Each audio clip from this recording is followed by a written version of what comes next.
Around the world, more than 30 million people are infected with HIV, including millions of children. Antiretroviral drugs have been very effective at holding the virus at bay. However, once drug therapy is stopped, the virus returns. This has led researchers to believe latent HIV cells may lay in wait somewhere in the body.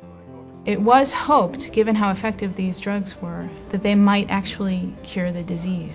However, it's become clear over the years that despite how efficacious they are and how much they decrease mortality associated with the virus, it's not possible to stop the drugs. The virus comes back. Researchers were puzzled where these reservoirs of latent HIV cells may be stored. Here at the University of Michigan, we wondered about whether very long-lived cells, such as stem cells, might harbor the virus.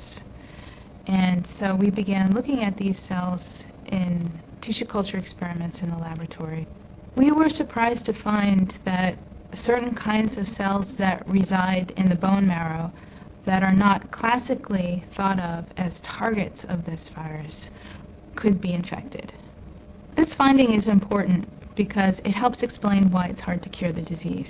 And it's very important to try to cure this disease because currently people have to take antiretroviral drugs for their entire life to control the infection.